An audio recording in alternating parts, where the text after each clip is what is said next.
Hello friends, जैसा कि हमने पिछले पार्ट में पढ़ा था, फिबोनाची पार्ट 1 में हमने जो पढ़ा था कि फिबोनाची को कैसे यूज़ करते हैं। आज हम उसमें देखेंगे कि ऑन स्क्रीन उसकी सारी सेटिंग्स और उसको कैसे सीखना है और कैसे उसको यूज़ करना है। आज वो सारी सेटिंग्स हम ऑन स्क्रीन देखेंगे स्टेप बाय स्टेप।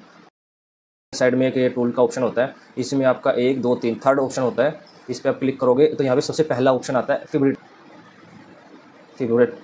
टूल में गए, यहाँ से फिर सेलेक्ट किया। उसके बाद जहाँ भी देखो अब नई सिलेक्शन लगाते हैं तो मान ली यहाँ पे लगा रहे हैं हम, ऊपर से नीचे की तरफ लगाते हैं तो देखो कैसे कहाँ गया।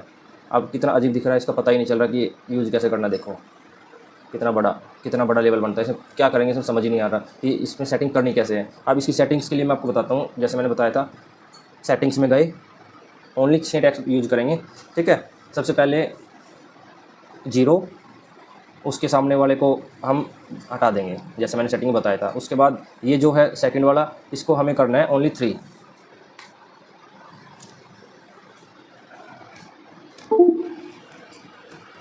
ठीक है। इसको करना है 0.3। इसके बाद अगली इसके नेक्स्ट वाला है इसको 0.5 और सेम ऐसे ही इसको 65 और नेक्स्ट वाले को करना है आपको 0.8। इससे नेक्स्ट है उसको 1 रखेंगे। बाकी जितने भी है उनको सबका टिक मार्क हटा देंगे, किसी पे कोई टिक मार्क नहीं रखना। उसके बाद जितने भी ऑप्शंस दिख रहे हैं इनको छोड़ देंगे। कलर्स नॉर्मली जो आप यूज़ करना चाहो कर सकते हैं, नहीं तो बाय डिफ़ॉल्ट कलर सब में होता है। ये देखो अब अभी इसका अब ये कैसा दिख रहा है। मैं इसको प्लेन चार्ट पे दिखाता हूँ आपको एक बार थोड़ा सा। अब देखो आप इसमें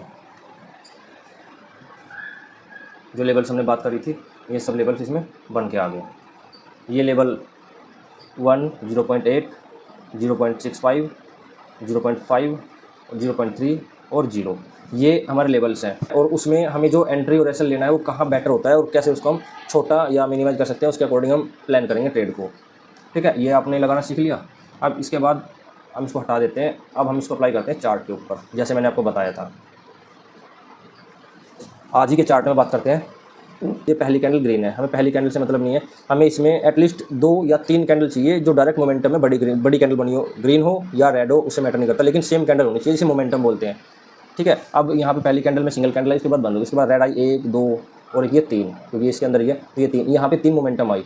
तो हम क्या करेंगे, फिबोनाची को सिलेक्ट करेंगे। यहाँ से हमने फिबोनाची सेलेक्ट कर लिया। इसके बाद वीक यूज़ नहीं करनी है, मैंने पहले बताया था कि वीक आप यूज़ नहीं करोगे, सिर्फ बॉडी टू बॉडी यूज़ करेंगे। अब इसमें देखते हैं सेलर की वीक यहाँ है, कर्सर यहाँ लेके आए, एक बार क्लिक कर दिया।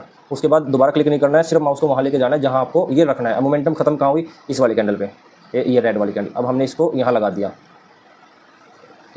ठीक है। एक बार और क्लिक करा, उसके बाद हो गया। अब आप देखो, जैसे ही मार्केट ने 3 कैंडल मोमेंटम में दी, उसके बाद एक ग्रीन बड़ी कैंडल बनी, इसके बाद ये मोमेंटम खत्म हो गई, तो हमने इसको यहाँ लगा लिया।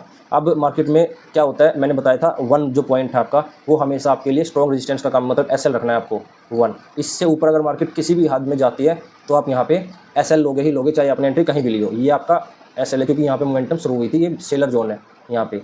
तो अब मार्केट यहाँ से रिट्रेस करी, अगली कैंडल में ऊपर गई, फिर नीचे आई। अब यहाँ देखो, मैंने आपको बताया था 0.8 का लेवल जो होता है सबसे बेस्ट होता है। सॉरी, मैंने वीडियो में 0.3 बोला था, बट वो मतलब थोड़ा थ्योरेटिकल था, इसलिए चार्ट में मैंने अपोजिट बोल दिया था। मैंने ऐसे यहाँ बना दिया था, इसलिए वो 0.3 का दिख रहा था। एक्चुअल 0.8 का लेवल होता है जो वो बेस्ट होता है, ठीक है। अब यहाँ पे मैंने बताया था कि यहाँ पे जिस टाइम मार्केट आपके 6 इस लेवल को, पहले वाले या दूसरे वाले लेवल को, जब जिस टाइम भी आपकी मार्केट अपसाइड में ब्रेक करेगी, आपको वहाँ पे अलर्ट मोड में आना है कि मार्केट में एंट्री कब बनानी है, आपको अलर्ट होना है। उसके बाद जैसे ही मार्केट ने आपका 6.5 का लेवल ब्रेक करा, आपने यहाँ एंट्री बना लेनी है, ठीक है। और एसएल आपका ये जोन रहेगा 1 का, ये आपका जो 1 है ये आपका एसएल रहेगा हमेशा।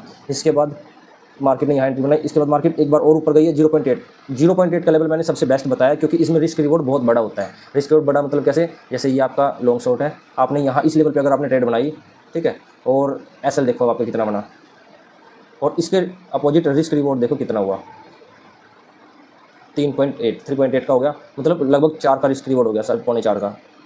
तो अब देखो कितना बड़ा रिस्क रिवॉर्ड है। अगर आप यहाँ एंट्री ना बना के यहाँ भी एंट्री बनाते हो तो भी आपका रिस्क रिवॉर्ड देखो कितना बेस्ट है। यहाँ भी आपका रिस्क रिवॉर्ड अप्रोक्स 2 से 1.5 से ज़्यादा का है, 2 के लगभग है। और इसमें एवरेजिंग भी आप कर सकते हो, एवरेजिंग अच्छी होती है यहाँ। ऐसे लेवल पे अगर आपको एवरेजिंग मिलती है तो सबसे बेस्ट है, क्योंकि यहाँ पे आपने क्वांटिटी ऐड करी, उसके बाद आपने यहाँ क्वांटिटी ऐड करी, ठीक है। इसके बाद यहाँ से अगर आपको टारगेट मिला तो इतना बड़ा मिलेगा, और नहीं तो आपका एसएल चला जाएगा। अब बात करते हैं आज की मार्केट। आज की मार्केट ने सेम यही किया, एसएल नीचे मोमेंटम आई, उसके बाद टारगेट आया, आपके एंट्री जोन पे टारगेट एंट्री मिली आपको, यहाँ पे आपने एंट्री करी और उसके बाद ये आपका एसएल है, आपका एसएल नहीं हिट हुआ और उसके बाद जब आपका टारगेट आया तो कितनी बड़े मोमेंटम के साथ आया, ये देखो आपका कंप्लीट टारगेट हिट हो गया। ठीक है, और इससे ज़्यादा डिटेल में आपको कुछ डाउट है या कुछ पूछना तो आप कमेंट करें या मेरे को कमेंट में बताएं कि भाई आपको क्या समझ नहीं आया, मैं उसको और बेटर बनाऊंगा। हाँ चलो सब चीज़ को ठीक है, मैंने आपको बता दिया कैसे यूज़ करना है। अब आप इस चीज़ को मार्केट में अप्लाई करो, एक बार बैक टेस्टिंग करके देखो कि कैसे काम करता है। ये सिर्फ आपको क्या बताता है कि जो आपकी मार्केट में मोमेंट आई है, मोमेंटम है, उसको आपको कैसे पकड़ना है और एसएल को छोटा कैसे करना है। ये आपको मेनली उसी चीज़ के लिए बताता है कि मार्केट मूवमेंट यहाँ से यहाँ तक आई तो आपको उसको कैसे ट्रेड करना है।